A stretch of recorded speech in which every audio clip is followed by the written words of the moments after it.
तर आज बहिणीची मम्मी आणि बहिणीच येणार होती म्हणून त्यांच्यासाठी जेवायला बनवलेला.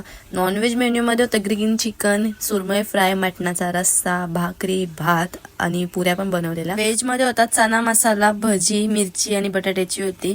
सलाड होता आणि जिरा राईस पण केलता, पण तो दाखवायला विसरली मी. पाहुणी आला तर जरा टाइम होता म्हणून मी पण मला पटकन प्लेट वारून घेतली. एवढं मेन्यू असलं तर काना भूक लागणार. पोट भरून जेवलो ना. पाहुणे पण आले तेवढ्यानंतर त्यांना पण ताटवारची सुरुवात केली. हा नॉनव्हेज मेन्यू होता. या प्लेट मध्ये बघू शकता तुम्ही काय काय, आणि हा आहे व्हेज वाली प्लेट. याच्यामध्ये पण तुम्ही बघा काय काय.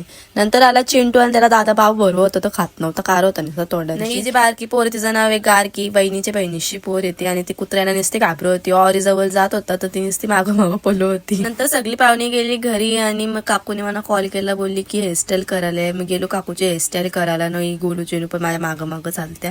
एक मी काकूची हेअरस्टाईल करत होतो नाही ते चिंटूची मस्ती झाली. संध्याकाळी मी घेतला KFC फ्राय फिश बनवायला. म्हणजे तुम्ही पहिल्यांदाच ऐकलं असं असं मला वाटतं. मी डिटेल मध्ये रेसिपी न टाकली कारण की मीच पहिल्यांदा केली, पण जामच भारी झाली. टेस्ट बद्दल बोलाल तर एकच नंबर. जर तुम्हाला रेसिपी पाहिजे असेल तर नक्की सांगा, मी बनवायचा ट्राय करेन नेक्स्ट टाइम. पटकन ताट वारला ना, जेवून घेतला. दुपारचाच घेतलेला ना फिश फ्राय घेतलेली. जेवून पोट टाईट झाला म्हणून गेलो खालती, जरा चालायला. नाही तर पोरांची मस्ती चालू होती ना. मम्मी बहिणी पण खाली आल्या, मग त्यांच्या पाठी कॉलनीशी राऊंड मारून आलो जरा. परत आल्या इथं पोरा गाणी बोलत सुटलेली. त्यांना बोलले व्हिडिओ काढतो तर लगे गप बसली. नंतर बोलायला लागली जराशी ना. चिंटू पण आलता, तो पण नाचायला लागला. तर असं होतं आजचा मिनी ब्लॉग. जर ब्लॉग आवडला असेल तर नक्की लाईक करा आणि चॅनलवर नवीन असेल तर सबस्क्राईब करायला पण अजिबात विसरू नका. Bye bye.